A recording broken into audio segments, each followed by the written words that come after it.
Hi, welcome to this episode of The Daily. My name is Brendan Malone. Well, last week we saw the truly horrific shooting of a whole lot of innocent police officers in America based along racial divisions and fueled by racial hatred. And this is the latest in a series of ongoing and escalating racial tensions that have really come to the fore in America, particularly around the issue of law enforcement. Now, a lot of people are surprised to hear me say this when I tell them that I don't actually think that the Black Lives Matter movement is a good thing, and I don't really buy into that sort of rhetoric, and I'm certainly not willing to endorse that organisation, even though I think there is actually a problem here, particularly in the area of law enforcement and lethal use of force, that desperately needs to be addressed. So why is it that I don't buy into Black Lives Matter? Why is it that I actually think that the Black Lives Matter is an organisation that I don't want to have anything to do with? Well, I think for me it's pretty simple. I use Martin Luther King Jr. as my gold standard for civil rights struggle. There's lots of people who you can look to who are great examples from that former era of amazing people who served on the front lines of the civil rights struggle. But I think for me, Martin Luther King is sort of like the gold standard for activism in that arena, and not only because of the way he conducted himself, but because of the efficacy. He was highly effective in his struggle, and obviously the way that he goes about things. There's a great integrity in this man. There's a great depth to his struggle. This is not just mindless slogan chanting. There is something very deep and real and profound that underpins his activism and his calls to action. And I don't think for a second that Martin Luther King would actually be supportive of the Black Lives Matter movement. The first thing I think is this, is if you look at Martin Luther King, what underpins his civil rights struggle is not identity politics. What underpins Martin Luther King's struggle is a deep sense of natural law truth and a deep commitment to egalitarian humanism. So he says, he's not saying this is just about race. Instead, he is saying this is about our shared common humanity, and that all human persons, regardless of race, should be treated the same way, and all human persons, regardless of race, should be treating other human persons the same way. There should be no distinctions there.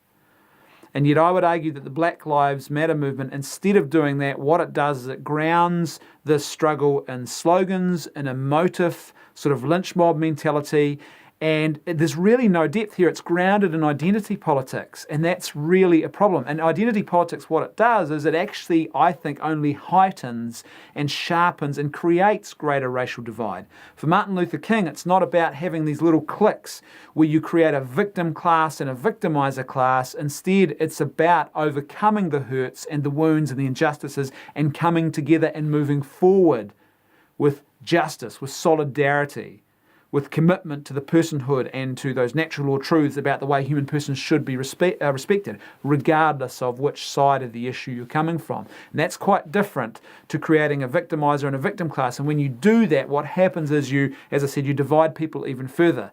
You have people starting to justify virtuous and injustice behaviour from one group of people, say, oh, well, they're in the victim class. The reason they're doing all those violent, brutal things is because they are the victims, and that justifies what they're doing. And then you have people on the other side of it who are in the supposed victimizer class, and now all of a sudden every person who happens to perhaps be white, for example, is now some sort of oppressive, racist victimizer who wants to do you harm. And this fuels all sorts of horrible suspicions. It creates tensions. Instead of celebrating diversity, instead of allowing a space for equality and justice, it actually just sharpens the lines of division even further. Second, and this is a really big reason why I don't think Martin Luther King would be into this for 1 second, is the problem of violence that is employed by the Black Lives Matter movement. You just have to have a look. And I'm going to quote to you now from one of Martin Luther King's more famous speeches. If you haven't read Martin Luther King or listened to things like, for example, his I Have a Dream speech, or read his letter from a Birmingham jail, and there's lots of other writings of his that you can read, go and read some of his stuff and you'll get a real sense of a very different approach to the struggle. Here's Martin Luther, I'm quoting him now directly. We must forever conduct our struggle on the high plane of dignity and discipline. We must not allow our creative protests to degenerate into physical violence. That's the exact opposite of what the Black Lives Matter movement is doing.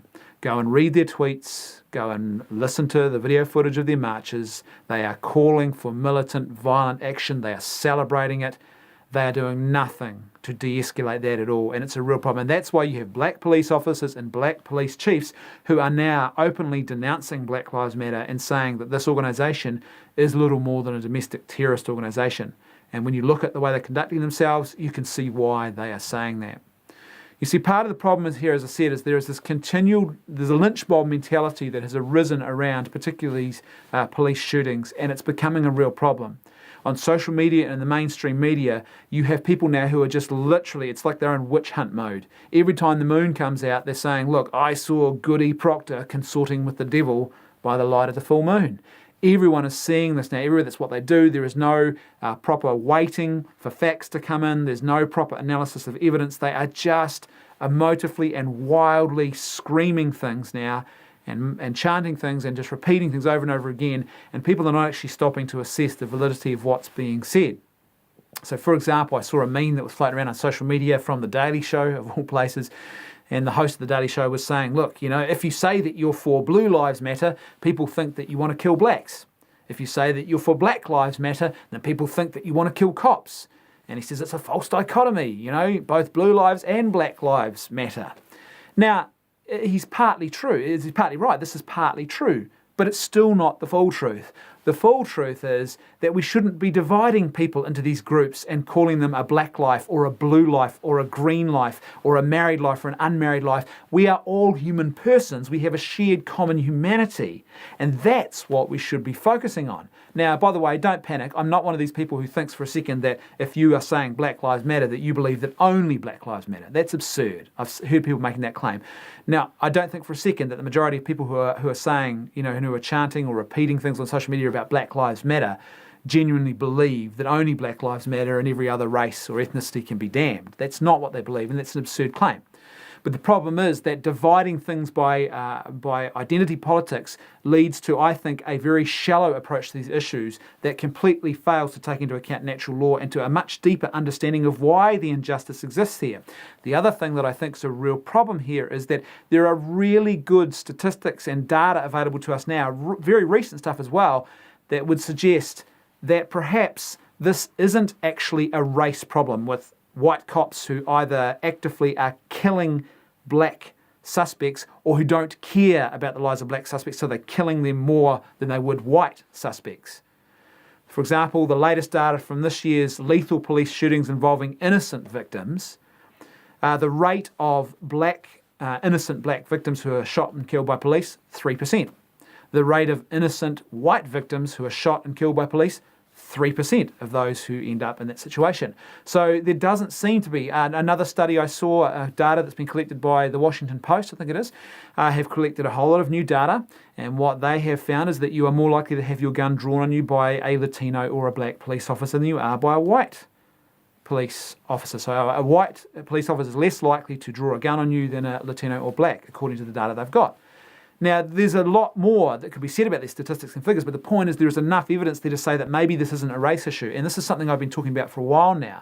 I think you've actually got a police brutality problem that isn't actually being drawn along race lines. Instead, what we're dealing with here is a situation where you have got a police brutality that is being fueled by a paradigm, a militarized paradigm. Law enforcement in America over the last couple of years and the last decade or two in particular has become very militarized, and I would argue that's a problem. You have got organizations with SWAT teams that I don't think have any place having a SWAT team. You've got police organizations with tanks and stuff, and you're seeing people in full combat gear now policing and like environmental protection agencies, school boards and other things with SWAT teams. This is a militarization of policing, and it's a real problem. When you get a militarized approach to policing, everything changes. Instead of policing now being about serving and protecting and enforcing the law within the community and in the communities in which you operate and being an active service and about protection, instead it now becomes a battle zone, it's a war zone, and it's us versus them, and we've got to kill them or they kill us. And that's what happens with a militarized approach to policing. You do see more police brutality. Okay? And because the ends start justifying the means, the focus on the community, on serving and protecting other things start to become secondary to this war, total survival of the fittest type war that you've turned policing into. Now, I would argue that running around with lynch mobs who are just constantly screaming about things and not waiting for facts, who are not properly assessing what's really going on here, and who are even calling people to violent, militant action, that's not solving anything. It's not even getting to the heart of what the real problem is here. It's only drawing those battle lines even more starkly. It's only fueling the divisions and creating more and more division, and ironically along race-based lines. And this problem is only going to get worse, not better, while that approach to this issue continues. So what we need to do, I think, is take a step back, move away from the lynch mobs, because lynch mobs never solve anything. They don't act or think about reason or evidence or those other things. They are driven purely by blind emotion, and that is extremely dangerous because of the outcomes it yields and because of the fact that it never really gets to the heart of actually diagnosing and fixing the real problem, whatever it happens to be. Thanks for watching. I'll see you tomorrow on The Daily.